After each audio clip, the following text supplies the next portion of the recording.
Hello and welcome to Lazada Insider, featuring knowledge that makes a difference. We share trusted insights, forward-looking perspectives, and exclusive expert interviews to keep you ahead of the curve. Hi, I'm your host, Katrina, and welcome to Lazada Insider. If you're new to this series, don't forget to follow this channel so that you will not miss any future episode. Digital 2021, released by Weir Social and Hootsuite, finds that countries in Southeast Asia are some of the top performers when it comes to adoption of social media. If you look at Indonesia, Philippines, Thailand, Vietnam, Malaysia, and Singapore, 71% of the total population is social media users. And with such widespread use, social media presents an incredible opportunity for you to connect with your customers, increase awareness about your brand, and boost your sales, whether you're a small local shop or a big international company. Today, we are very excited to be joined by expert guest Grace Espinoza from to share her insights on top trends and tips to help you navigate the world of social media marketing. Well, needs no introduction, one of the leading global media and advertising agencies and member of the IPG Group. And Grace is the Regional Strategy Director in APAC. And she has great experience and expertise in creative media planning and creating evidence-based solutions to help future-proof many businesses across Asia countries. Hi, Grace, welcome, and thank you for joining us today on Lazada Insider. Hi, thanks for the great intro. How exciting. Thanks for involving me on this initiative. Great. And before we get into the insights on social media marketing, I'm very interested to hear more about what you do. Yeah, so I'm a regional strategy director at APAC, and I run strategy across the region for Spotify, Netflix, and American Express. So a big part of my job is localizing those big global brands in Southeast Asia without losing the magic of the local nuance that we all know and love in the region, but also maintaining kind of that essence of the brand. So yeah, basically I find deep human insights and turn them into actionable opportunities. Brilliant, brilliant. So let's talk about how has social media really changed about consumers' lifestyle and behavior in Southeast Asia? Yeah, this is a huge topic. As you said yourself earlier, Southeast Asia is definitely one of the most vibrant regions for the digital and social economy. So if you just look at the numbers, I mean, the amount of people joining the internet every year is relentless. So you can see why brands and businesses are really trying to crack Southeast Asia. So the region has always been an incredible leader and influencer in global social trends. So take TikTok, for example. So it was created in China, I think about in 2017, and it exploded in Southeast Asia shortly after that. And only last year has it really become mainstream in Western popular culture. And K-pop is another example of this happening. So Southeast Asia is home to the biggest and most dedicated fan base in the world. And I think it will remain that way because the connection across the region between the fans is astounding, and that is made possible by social media platforms. But more recently, the boundaries of connection and community, along with the actual meaning of the social interactions, are really starting to be stretched and segmented in Southeast Asia. So just last year, we saw another 40 million people jump on the internet. There was a 300% increase in social commerce merchandise value. So that's people buying things of higher value, not just more things. And 360 million TikTok downloads in Southeast Asia, which is 151% growth year on year. We thought it already kind of had hit enough people. There's a lot more people jumping on every day. But now more than ever, we really need to be keeping up with those rapid shifts in the social context to stay relevant. So if we start with the very basic level of what people are actually choosing to share on their social feeds now, previously popularity on social media was a really, really important metric for APAC consumers. So especially the younger generations, and that's driven by conspicuous consumption and an impulse to kind of overshare for that external validation, that kind of dopamine hit. And I'm definitely very guilty of that, sharing when you're eating for lunch, which friend you're seeing today, those sorts of things. But what's interesting is that the pandemic has actually brought a cultural shift where people are starting to raise awareness of social issues like mental health, equality, poverty, things like climate change and even local democracy, which weren't really, that much talked about amongst the region. And it's prompting many to engage in these conversations on these issues. And it's happening on social platforms. So an example, last year in Singapore, so Singaporeans were able to start this community movement to welcome those overseas foreign workers who were being removed from tiny dorms and integrated into communities. So they created this welcome in my backyard hashtag, and it was kind of this really nice pledge and a welcoming message for those people. And that was made possible by social media. And similarly in Thailand's last year, social media really helped this initiative called the Community Pantry of Sharing. So it's basically the kind of communal shelves within the community, and people can go and put kind of their spare cans of food, things that they don't need, to kind of help those people in times of need. So the initiative expanded from just 5 locations to 618 locations to cover all the provinces in Thailand. So you can see the use of social media is really helping to kind of get that reach that those initiatives needed, and, kind of just spread like wildfire.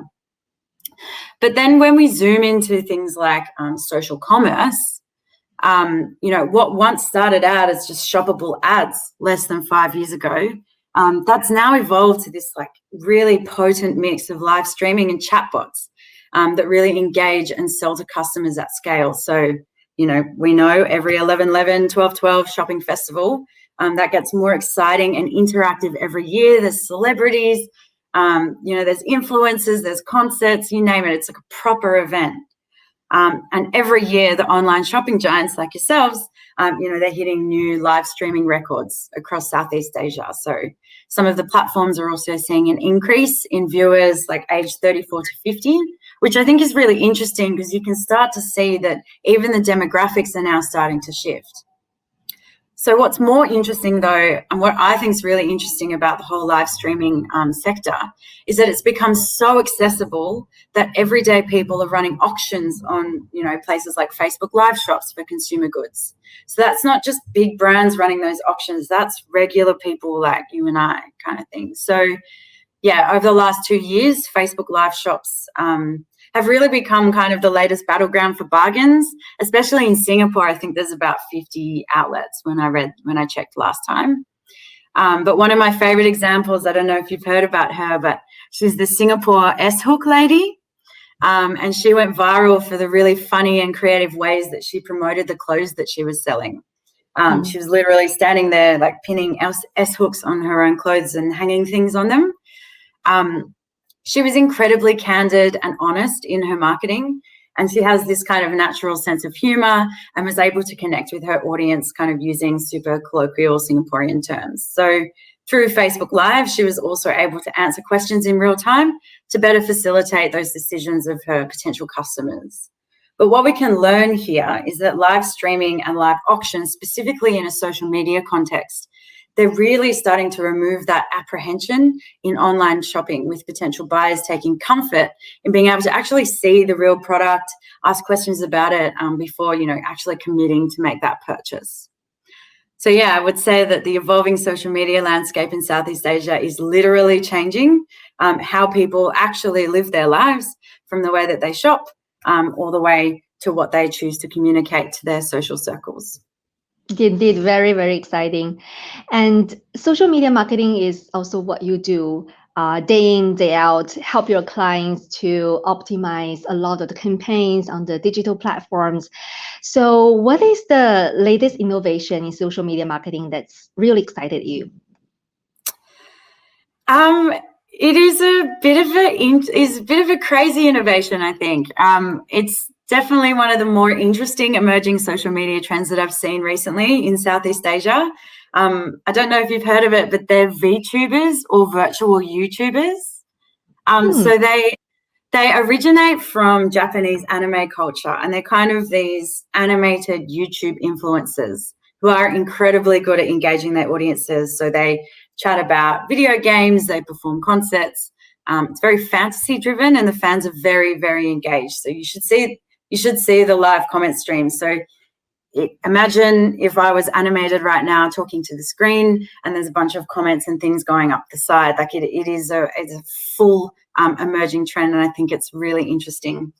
Wow. So yeah, the ones in Japan are even big enough that they're actually they're becoming kind of celebrities, and they're appearing in advertisements.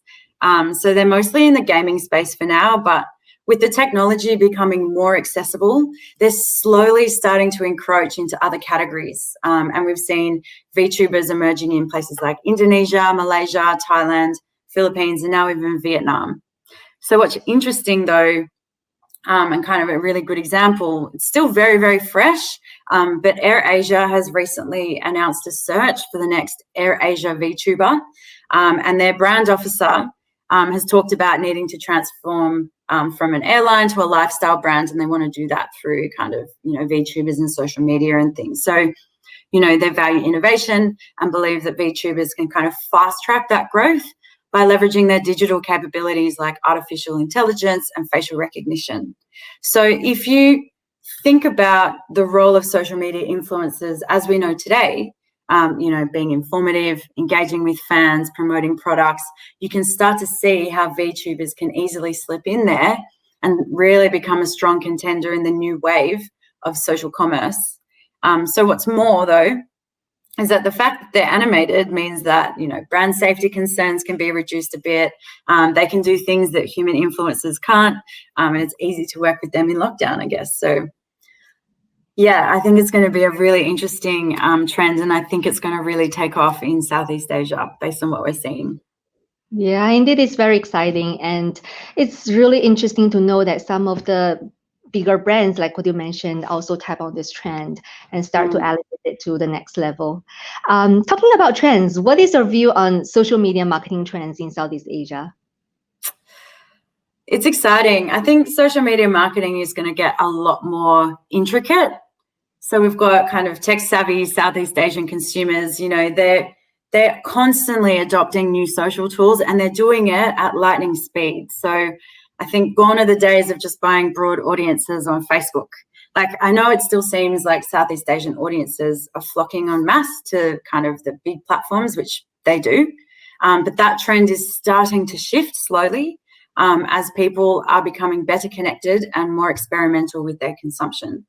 So it's no secret that TikTok is big, and it established its dominance during lockdown last year. But what was super interesting is that we recently discovered that young adults, particularly in Malaysia, are now actually redecorating their rooms to become perfect TikTok backdrops. So they're buying like these special pink and purple and blue neon lights, or these galaxy lights. They're rearranging their bedrooms. I think it's really interesting, the fact that it's actually affecting people's bedrooms. And I think there are some brands that probably should be tapping into that trend if they haven't already. And TikTok's really interesting because we also saw parents and even grandparents make the move onto TikTok. So in Thailand alone, we saw a 150% increase in people aged 35 and above using TikTok last year. So for everyone that thinks that it's just for, teens and millennial age people, we really need to rethink it, because it's actually opened up a lot more interesting spaces for brands to play. Another example of newer, more intricate social platforms is Clubhouse. It is an invite-only interactive kind of podcast-style app where you can actually join a live conversation room and interact with like-minded people. And this is becoming really important for people now.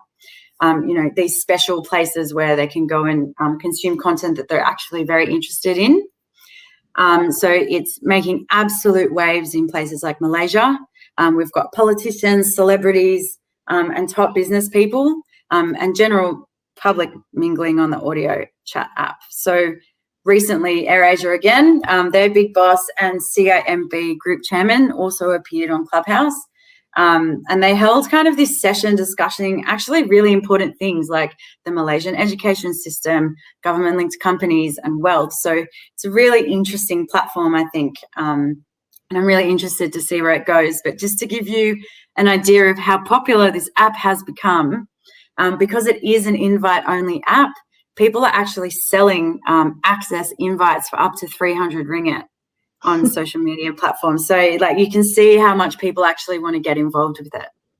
And, you know, this fast adoption of platforms that kind of enable that better shared experiences, they're starting to form these niche communities and more private groups. So across Southeast Asia, we're seeing a bunch of subcultures and fandoms popping up, such as like indie culture in Indonesia or surf skate in Thailand, you know, otakus and even boy love. And what that's doing is creating these hotspots for hyper engaged and involved fans. I think this is really interesting corner of social media landscape. And I think that a lot of brands will be really focusing in on this in the future to start creating those more meaningful connections, because we know that languages and culture are so different across the region. And so we should be asking ourselves if we are missing those opportunities to form those more meaningful connections with people. Yeah. And like what you said, social media really has a great impact. And there are a lot of new upcoming trends in Southeast Asia, and business really needs to tap on this opportunity. So how could businesses really integrate social media into their marketing plan? Yeah, I would say that any business that has a social media page is already involved in some way with social media marketing. So some businesses might not be putting paid dollars behind their posts, and that's fine. But the algorithms these days make it really difficult to do well organically, but it is possible. You know, social media has become very, very important on marketing plans, and for a good reason. I mean, it's got reach, it's got great targeting capabilities, it's got really cool formats, and it's generally quite cost efficient depending on what you're trying to do. And more often than not, consumers are starting to search for businesses on social media, sometimes before they even go to Google. And this has become a key part of the consumer journey. You know, people want to see products in situ without the photoshopping. They want to see how other people have used your product in their homes before they buy online. Or maybe they even want to see kind of the behind the scenes of the process of your business. So the beauty of social media is that there are so many channels and even more formats to choose from. But to really take advantage of it, you need a really good content strategy. And generally, I find an always-on or an evergreen strategy is kind of the most effective. So you do have to think about the types of posts you want to do, how often you want to do them. You know, you don't want to bombard people with too many posts, but you also don't want to disappear from the feed. But yeah, what I would stress is don't just think about vanity media metrics like, you know, likes and comments. You know, what is actually going to bring value to your consumers and what is actually the right measurement for those different kinds of posts. You know, you might think about doing how-to videos to build credibility and maybe authority within your category, or maybe sharing customer testimonials to build that trust amongst your followers. You know, it might just be a funny post with the latest meme that makes someone chuckle as they scroll. But that might make them appreciate your brand's personality a little bit more. So you need to have a really good mix of content that each serve a different purpose in the customer journey, because you never know what part of the journey they're in. But if you are having trouble, you can do things like monitor search trends and align your messaging to those kinds of things. But generally, I find it's a test and learn process. But you can't forget that social media is a great platform to be super reactive and super personal, and I think everyone should take advantage of it. I think a really important element now is kind of DMs or direct messaging. So, for example, if you post something on an Instagram story, a customer can instantly send you a message looking for more information. And that person can become very, very valuable for your brand because they have literally just given you permission to talk to them directly. And how often do brands get to do that these days? So, yeah, there are many ways to integrate social media into your marketing strategy, but you just need to start with the right objectives first, I think. Yeah.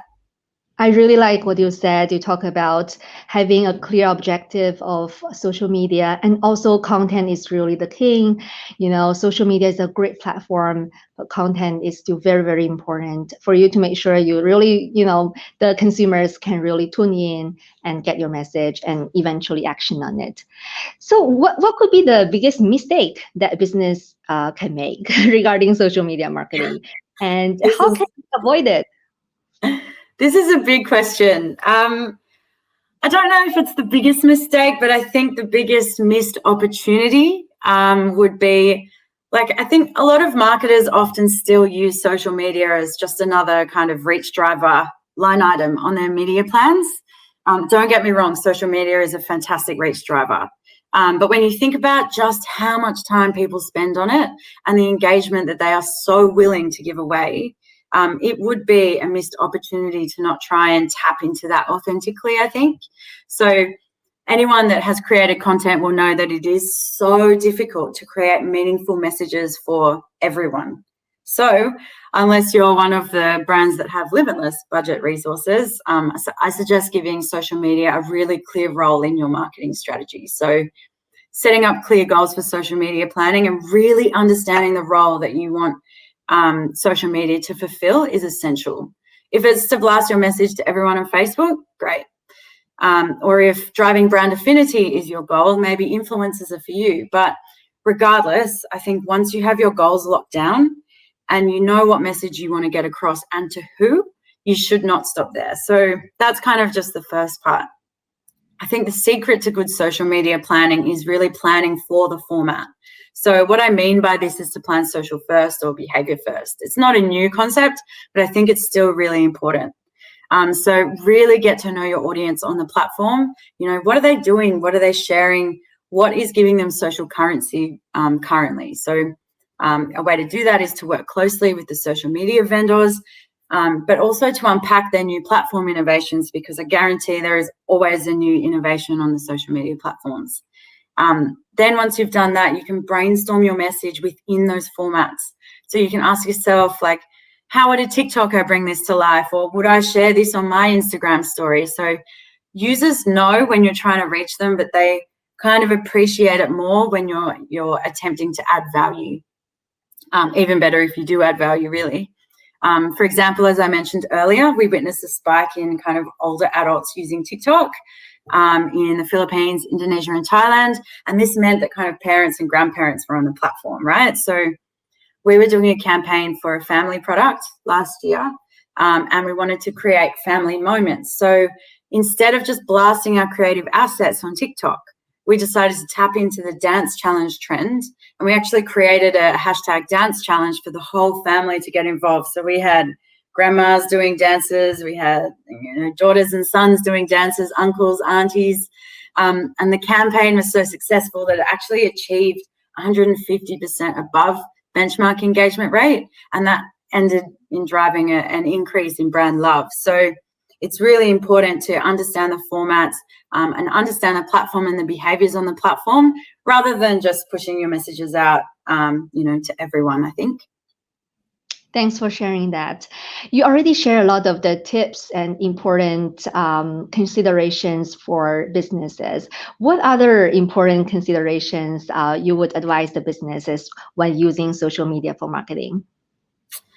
I think there's three things that marketers can ask themselves when leveraging kind of this evolving social context in Southeast Asia. So the first one would be, how might you better drive quality relationships with less consumers? So it sounds very counterintuitive to contact less consumers, but the value can actually be a lot more impactful if done correctly. So what's interesting is that our industry has been historically focused on targeting everyone or individuals. But that can sometimes lead to, shallow communications. As I said before, it's really hard to create something meaningful for everyone. So rather than just using our data to solely target individuals or just big platforms that hit everyone, we can use that same data to target context and reach more engaged communities on more local platforms. So when we were talking earlier about smaller, more niche groups forming, if you can connect with those people on a deeper level, they will genuinely resonate with your message and will be more likely to share your comms with their friends and the masses. So if you think about the sphere of influence and actually how word of mouth travels, often it starts with like a core audience or a leader. So K-pop fan ecosystem is a perfect example. It's the hardcore fans that bring the credibility to the conversations, and they're the ones that circulate the gossip, the information, the updates, the scandals, everything to the casual fans. So without those hardcore fans, the casual fans wouldn't have so much to consume. So a recent example of tapping into a niche audience was done by a skincare brand, Yves Rocher, who partner with Y couples. So these guys are this famous kind of boy love couple in the LGBTQI movement, which is making waves in places like Thailand and the Philippines. So this skincare brand, they managed to engage a really young teen audience by holding a live virtual event for fans to actually meet the couple. So they surfaced everyday fans on a giant digital screen using Zoom, and this absolutely dominated Twitter feeds. And that high involvement of a really small, more engaged subculture, that ended up haloing more broadly into mass culture. And what's great about social media is that it actually is a place where you can find a concentration of specific or core audiences. The second consideration I would suggest would be how might you start a conversation about something they're into and actually get them on board? So what do our core audiences really care about? This sounds straightforward, but it's actually really easy to assume what your audiences care about and get it wrong. So if you're targeting new business owners, don't just focus on the businessy stuff. Find out what they're doing in their spare time. Mothers as well. They don't always want to be talked to as a mum. So it's really easy to let demographic segments kind of cloud our view. Think about things like, do they like joining in on social crazes? Do they use their platform as a mouthpiece for social issues? Do they, things like anime culture is really big in the Philippines. And we know that Indonesians love listening to horror stories. So whatever it is, find it and fuel that behavior to actually show them that you're listening and kind of drive that deeper connection. And the last thing I'll leave you with is, with all that in mind, how might we actually find better partners and integrations to start opening those new opportunities with these kind of more intricate groups? And I feel that partners, and especially local partners, from what we've seen really recently, are really becoming important in connecting with Southeast Asian audiences. And those platforms understand their consumers better than anyone else. So when selecting the right partners, it's important to consider things like, what is the platform? What's the personality of the platform? Does it have the right tone for the message that you want to portray? Is it the right context for you to play in? And the placement or the format. So, do they have the formats that you want? Are they restrictive? Do they have innovation? How can you really innovate within their current formats to really make an impact? And then also you should consider performance as well. Obviously, you don't want to partner with a brand that only gets 5 views a day. You want to make sure that there is enough reach to get your message across to enough people.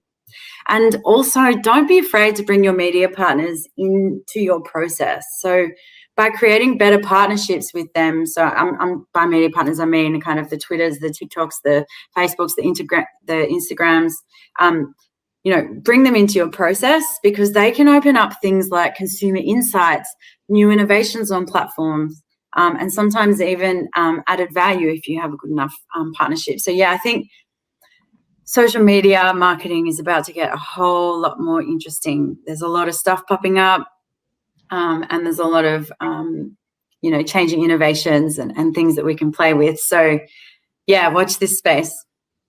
Great sharing, Grace. And that brings us to the end of today's episode. Thank you again, Grace, for joining us, and appreciate your time and great insights. No worries. Thanks for having me.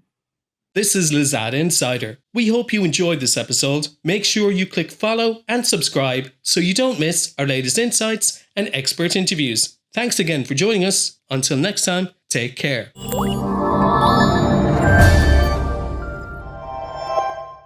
Lazada.